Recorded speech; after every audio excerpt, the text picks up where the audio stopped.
está en esta tarde de miércoles 5 de octubre del año 2000.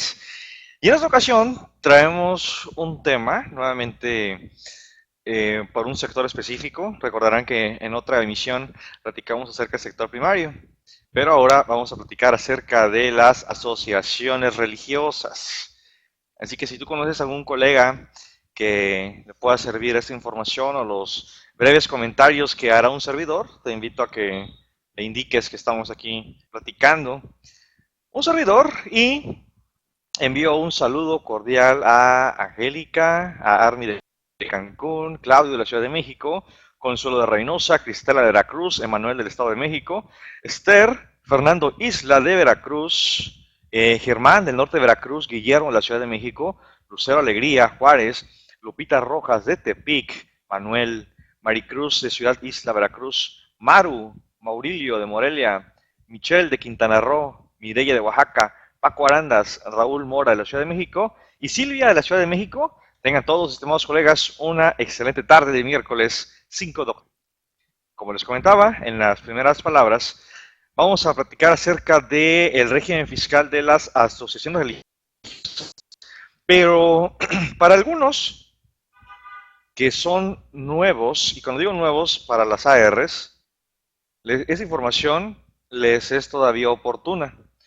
Pero para aquellas ARs que vienen de años atrás y que no han atendido lo que vamos a señalar en este programa, entonces este tema que estamos enunciando de fiscalización es para ustedes. Porque veamos qué tenemos en materia de antecedentes para estas asociaciones religiosas como una justificación. Mario Beltrán, ¿por qué el taxista habla de las AR? Bueno, aparte que es un tema que nos gusta y es el que hemos estado abocando en los últimos 2 años, 3 años y que es nuestro tema de tesis de la maestría, es un tema poco explorado. Poco explorado porque el sector, las iglesias o las AR, no se están ocupando de atender con las obligaciones fiscales, laborales, de seguridad social y la ley antilavado.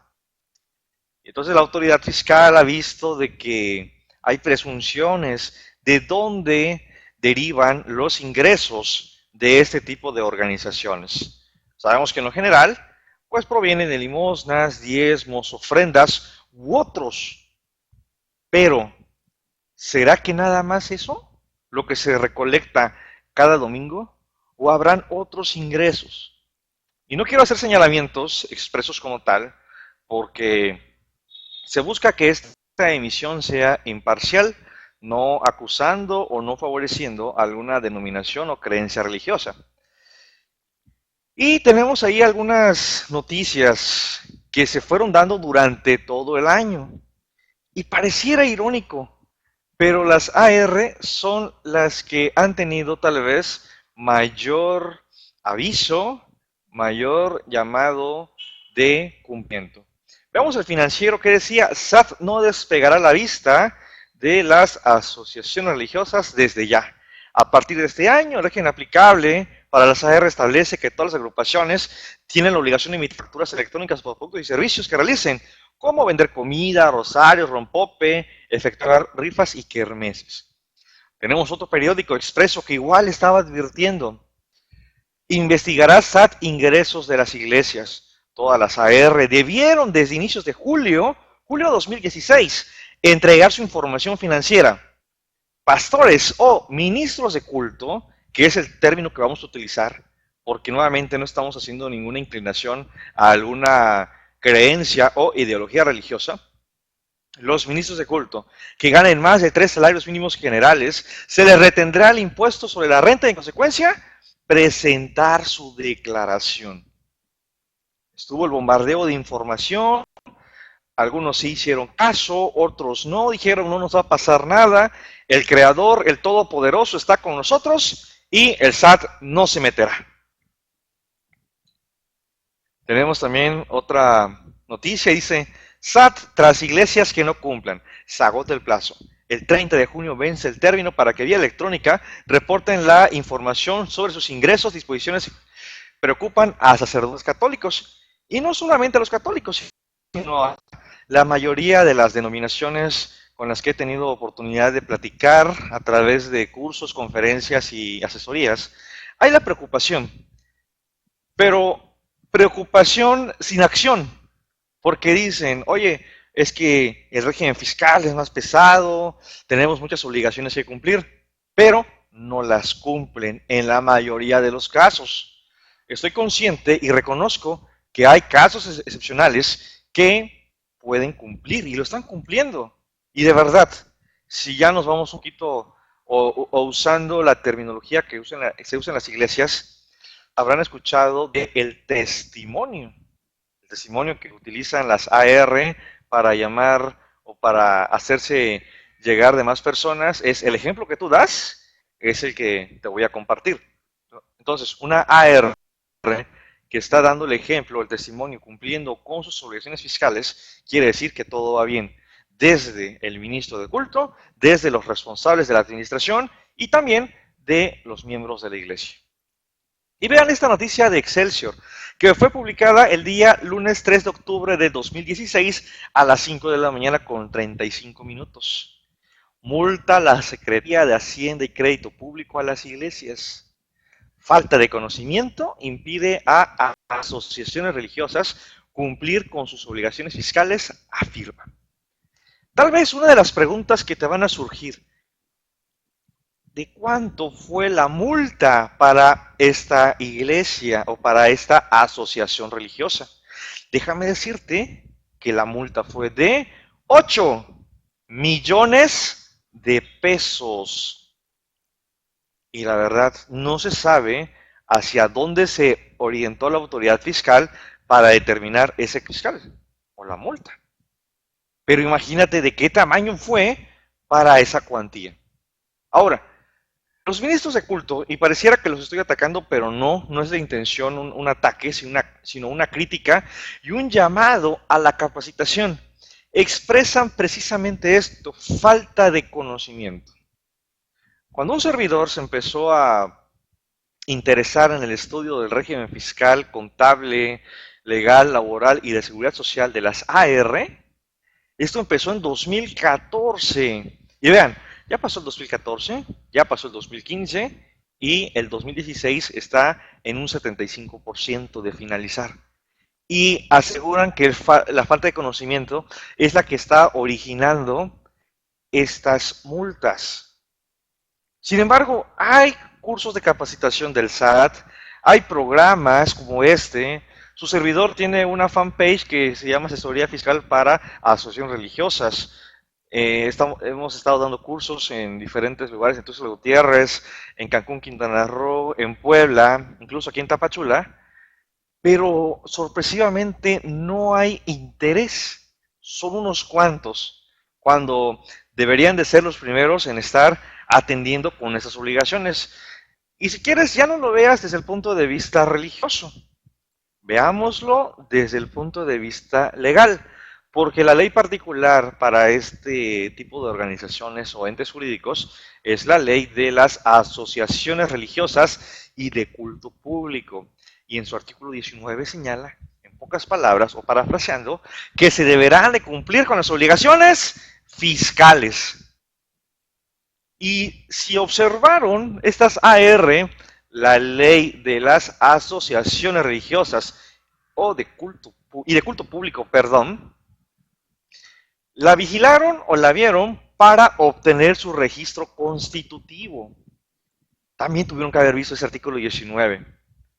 Pero aquí pareciera que tenemos una discordia entre los colegas, como ustedes que nos están acompañando y demás de la profesión organizada, que están preocupados por atender a este sector que se están capacitando, y por otra parte, a las AR. Me ha tocado ver ese caso de que les decimos, oye, fue en febrero, salió esta noticia, y precisamente fue esa. El SAT no despegará la vista de las asociaciones religiosas desde ya. ¿Qué fue lo que me dijeron? Ok, lo tendremos en cuenta. Como diríamos por aquí en Tapachula, no sé si ustedes por ahí también lo lo mencionen, pero sentí que me dieron un avionazo, así cuando nos dan por nuestro lado, porque hubo esa preocupación. ¿Y la AR qué hizo? Simplemente le dio carpetazo. Y es el día en el que no se están cumpliendo con las obligaciones fiscales como debe de ser. Ahora sí, todo quedaría en manos del creador para que esto no trascienda con actos de autoridad. Pero recordemos algo, si alguna AR nos está viendo aquí a través de algún representante de los colegas que acabo de saludar, las facilidades, bondades y ligerezas se estuvieron dando durante el periodo de Calderón, durante el periodo del presidente Enrique Peña Nieto y con los titulares del SAT en su momento. El último, Aristóteles Núñez. Hoy tenemos uno nuevo y no sabemos cómo va a venir el tratamiento para las AR. Porque en lo general, estas personas o estos contribuyentes tributan en el título tercero. Y al tributar en este título, en lo general no están obligadas al pago del impuesto sobre la renta. Y observe, se digo en lo general, porque en lo particular sí, y es lo que vamos a analizar más adelante. Y posiblemente el anterior jefe del SAT dijo o pensó, bueno, a las AR no las toquemos, ellas no van a ser fiscalizadas. Pero, ¿y si el nuevo dice que sí? Literalmente, nos pongamos a temblar. Entonces les decía, 8 millones de pesos de multa o de sanción para esta asociación religiosa y no dudo que vengan más. El régimen fiscal. Primeramente nos tenemos que preguntar por qué la legislación fiscal se está ocupando de este tipo de contribuyentes. Bueno, en primer lugar, porque se busca el control de estas asociaciones religiosas, el control respecto a los ingresos que puedan obtener, porque yo les comentaba, los ingresos comunes o preponderantes son los que se recaudan, vamos a usar esta expresión, domingo a domingo, sábado a sábado, según sea el tipo de doctrina para cada AR. Claro, y tienen sus eventos particulares entre semana, pero hablemos del día sábado o domingo, según sea el caso. Pero, ¿qué va a pasar si llega una persona y dice, a ver, ministro de culto, ten 200,000 pesos y utilízalo para construir un nuevo edificio? Edificio, ya sea capilla, ya sea templo, lo que tú quieras, estaca para otra denominación, lo que tú quieras. Entonces, ¿cómo se justifica ese ingreso? Ah, aquí viene también el tema del lavado de dinero, el cumplimiento de las obligaciones de identificación y en su caso de la declaración o el reporte de esa persona que me está dando la donación o el donativo. Porque algo que tenemos que señalar, estimados colegas que nos acompañan en la hora del taxista, no porque el concepto que nosotros recibamos en nuestra doctrina sea limosna, diezmos, ofrendas, primicias, no quiere decir que eso regula la ley. Nosotros, como diríamos coloquialmente, como cuates, le llamamos limosna. Y todos los miembros de esa AR le llaman limosna. Pero la ley no distingue si es ofrenda, limosna o diezmo. Si una persona transfiere una cantidad de dinero a otra y está en los umbrales de la ley antilavado, es operación vulnerable. Y tenemos las obligaciones nuevamente de identificación y de la declaración. Por otra parte, regresando, la política recaudatoria que implica el tratar de identificar qué es lo que está ingresando a la AR. ¿Qué tal si están vendiendo en libros, están vendiendo comida, tienen kermeses? ¿Qué está sucediendo? Bueno, el SAT lo quiere ver porque en la generalidad no hay pago del impuesto sobre la renta, pero hay asuntos concretos y particulares por los cuales sí tenemos el pago del impuesto sobre la renta. Y entonces, cuando escucho a la autoridad fiscal o otros colegas decir, es que las AR no pagan impuestos, la verdad, me pongo a pensar, esa es una información infundada. Por ello, las AR no se preocupan, porque la única obligación pecuniaria que tienen es retener y enterar. Así piensan, pero también pueden haber impuestos propios. Por otra parte, el control de los ministros de culto. Tengamos en cuenta que cuando hablamos de una sociedad o de una organización, mínimamente están integradas por dos o más personas físicas. Las lucrativas aportan y esperan que la sociedad haga un resarcimiento de esa aportación a través de las utilidades o los dividendos. Acá en las AR también puede suceder esa situación. Si bien es cierto, no persiguen fines de lucro, pero pueden recibir ingresos asimilados a salarios. Y entonces no se valdría aseverar y decir, soy ministro de culto, lo que me está dando la AR está exento de impuestos. Sí está exento, pero hasta 3 veces el salario mínimo, que son en números redondos 6,000 pesos. Lo que exceda es sujeto al pago del impuesto sobre la renta en términos del artículo 96 de la ley relativa. Y por otra parte, ¿qué es lo que debemos de analizar? Los estatutos. Estos estatutos, como toda sociedad, como toda persona moral, de acuerdo al artículo 7 de la ley de renta, son las reglas del juego. Y acá, si nos da tiempo, cuando estamos en el tema de los ministros de culto, vamos a observar que el ministro de culto es aquella persona que la AR le ha conferido tal carácter. ¿Y yo cómo puedo saber quién es ministro de culto? No puede ser un niño de 10 años o un joven de 12, 15 años. Tienen que haber requisitos. Pero eso a una AR determinada, una del norte. La del sur va a tener otras reglas del juego. La de la península de Yucatán va a tener otras reglas del juego. Y así.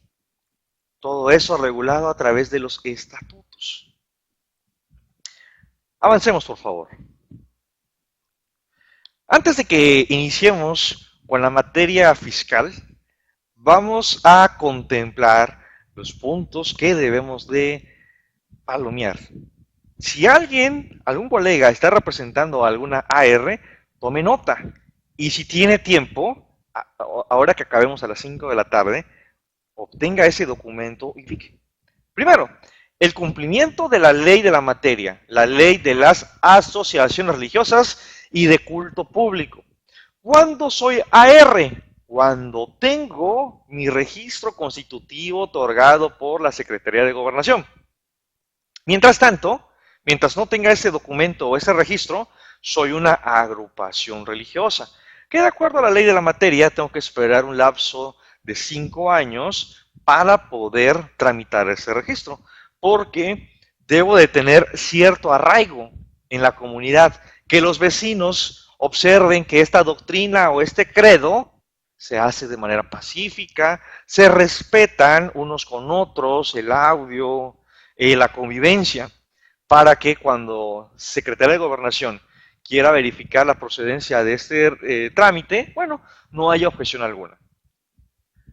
Ahora, otra vez, tenemos que verificar las bases fundamentales de la doctrina, el objeto social, las reglas de funcionamiento y, lo que les comentaba, el tratamiento de los ministros de culto. Y es por ello que debemos de atender este corolario. Es importante que todos los involucrados en una asociación religiosa conozcan el objeto social consignados en los estatutos, porque nuevamente depende de la forma de organización o administración de cada asociación religiosa. Y posiblemente sea el ministro de culto el único que toma las decisiones, pero también puede haber un órgano colegiado en donde exista un secretario, un tesorero, un administrador, según sea el caso. Y por lo general, este órgano se va a renovar cada año, cada 2 años. Posiblemente ahora en octubre, noviembre o en diciembre, esté por finalizar ese todo, así como todo ciclo o periodo de trabajo, y vayan a renovar a ese consejo o a ese órgano. Y si esos integrantes son nuevos y no atienden los requisitos legales y fiscales, podemos tener problemas. Oye, ¿cuál preocupa? ¿Lo legal o lo fiscal?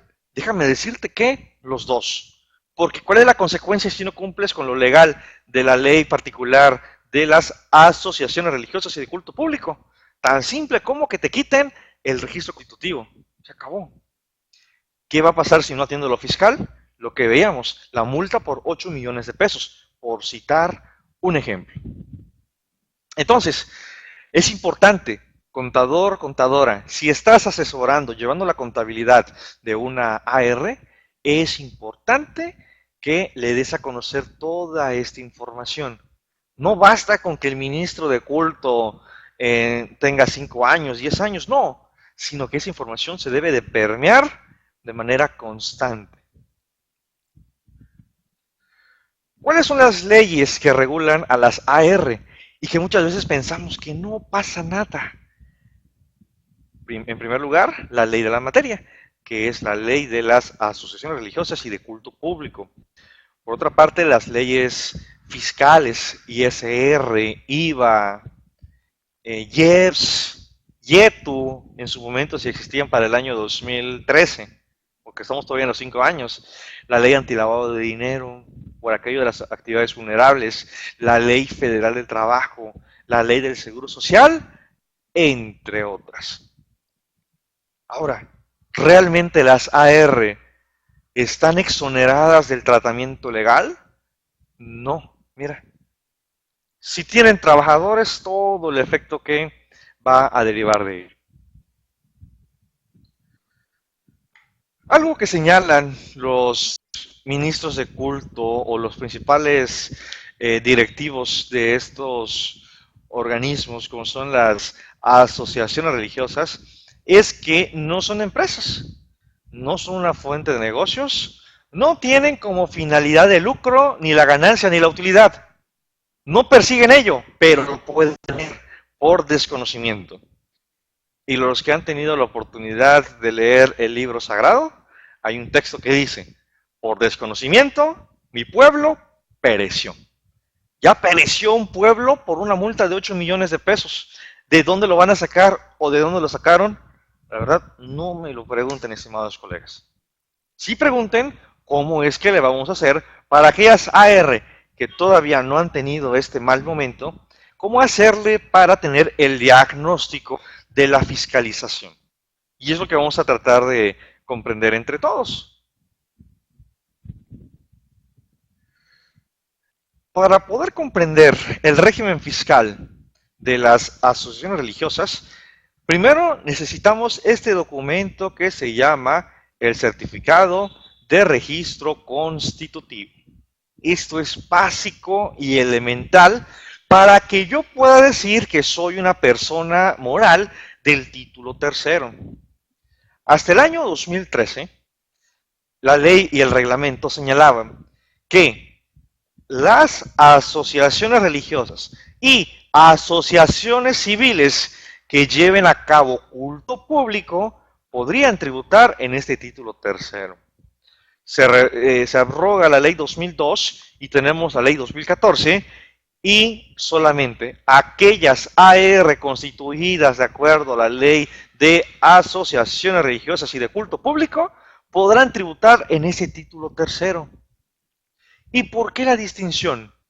Si soy AC, una asociación civil, perdón, y llevo a cabo culto público, ¿hay algún problema? No, pero no tengo el tratamiento especial para las AR, como los 3 salarios mínimos exentos para los ministros de culto, como el relevo de la contabilidad electrónica a través del uso de mis cuentas, entre otros. Y también debemos de señalar que no causan impuestos sobre la renta ni el IVA en lo general.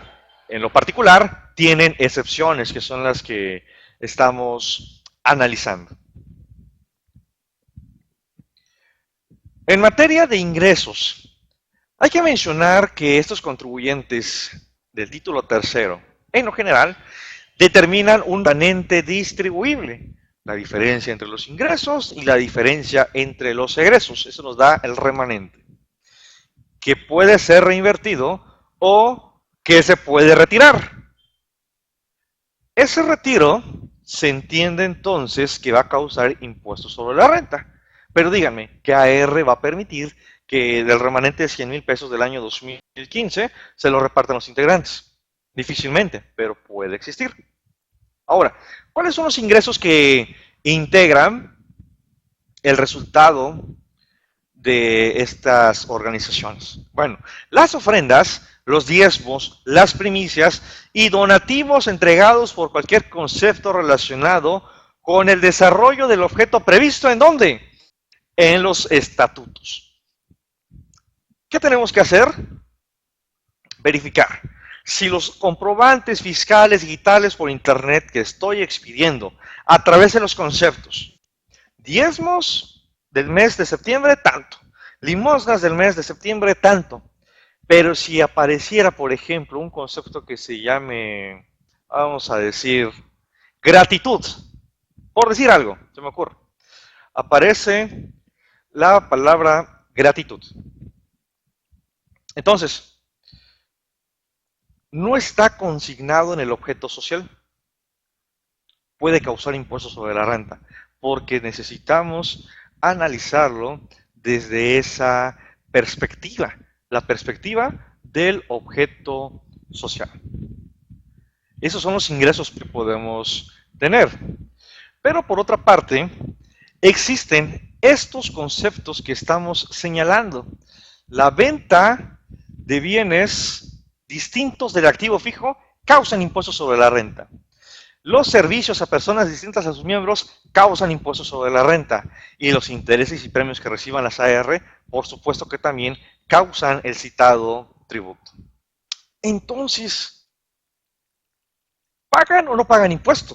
Claro que sí, por esos conceptos. Siempre y cuando, a ver si lo tenemos por acá. A ver. Siempre y cuando estos contribuyentes, acá está, siempre que dichos ingresos excedan del 5% de los ingresos totales de la asociación religiosa.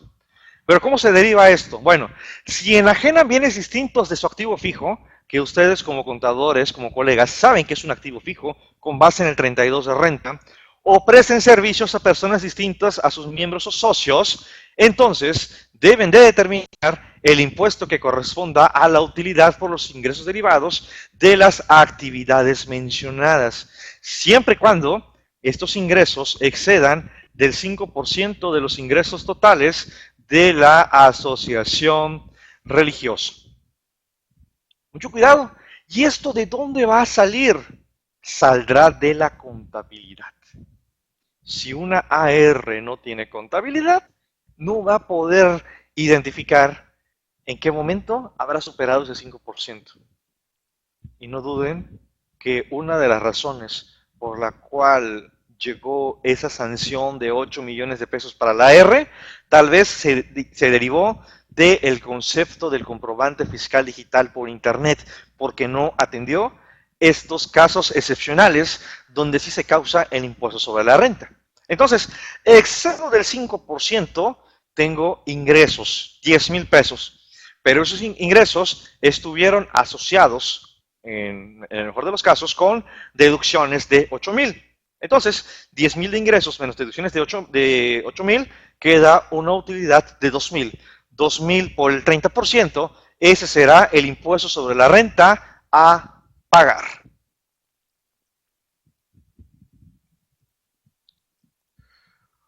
También tenemos otro concepto de remanente.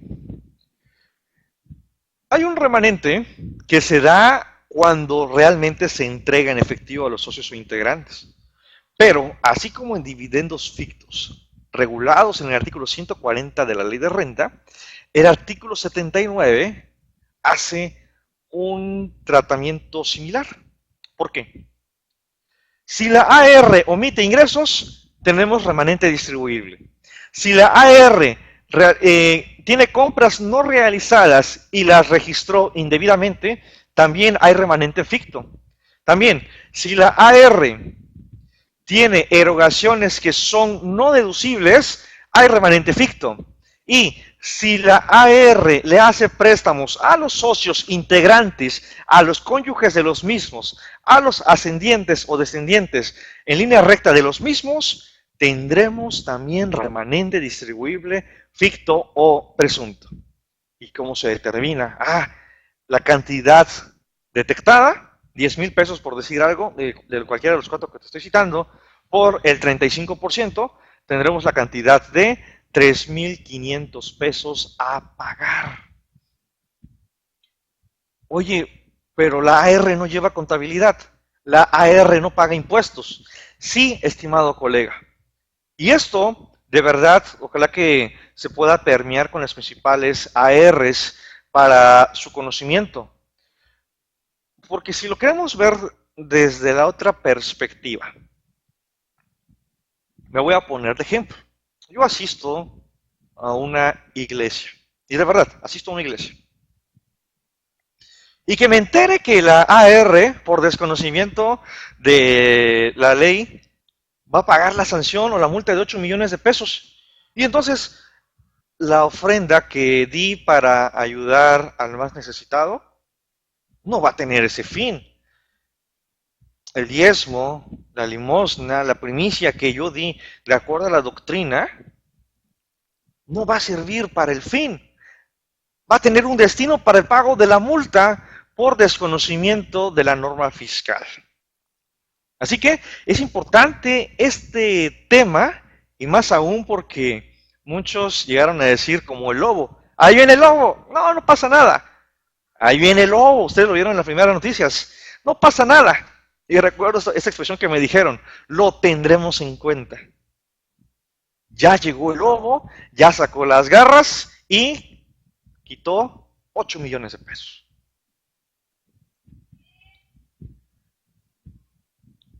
Este concepto del remanente distribuible, como les señalaba, aquí tenemos unos conceptos que son no deducibles. Sin embargo, con esta regla miscelánea 3.10.14, observa cómo tenemos aquí a las AR, se les hace un tratamiento especial para considerar esas prestaciones que son exentas a los trabajadores de no considerar el remanente distribuible. Esta es la regla 3.10.14. Ahora, ¿qué pasa con los gastos? Los gastos tienen el mismo tratamiento como cualquier otro contribuyente. Sin embargo, por las características de este grupo de contribuyentes, existen gastos sin comprobante fiscal. ¿Como cuáles? Las flores, la compra de útiles de limpieza, que las copias de las actividades de la semana, etcétera, etcétera, etcétera. Oye, ¿cómo las voy a deducir? Porque dice la ley, en lo general, que debo de contar con un comprobante fiscal. ¿Y qué pasa con la escoba que fui a comprar en la tienda de la esquina? Que me salió más barato que irla a comprar al supermercado. Entonces, ese oficio de facilidades denomina a estas erogaciones como gastos menores. Y van a poder deducirse estos gastos menores aquellos que no excedan por concepto o por comprobante de 3,001 pesos y que cumplan con estos requisitos. En primer lugar, que sean erogados por miembros de las asociaciones religiosas. En segundo lugar, que estén relacionados directamente con la actividad religiosa. 3, que estén registrados en contabilidad. Y 4, y ese es el principal problema, que no excedan del 5% de los gastos totales del ejercicio inmediato anterior. Necesito una base previa para poder comparar esos gastos, porque lo que exceda no lo voy a poder deducir y corro el riesgo que la autoridad me lo tipifique como un remanente distribuible. Entonces, tenemos que observar este concepto para su tratamiento. Bien, colegas, vamos a dejar esta primera parte para el tema de la fiscalización de las AR. El tema que sigue es el relativo a los ministros de culto. No sé si hubiera alguna duda o comentario, estimados colegas. Todos aquí están mis datos de contacto para cualquier duda o aclaración. Si quisieras alguna capacitación en tu localidad, igual a través de esos datos de contacto, nos eh, podemos interactuar.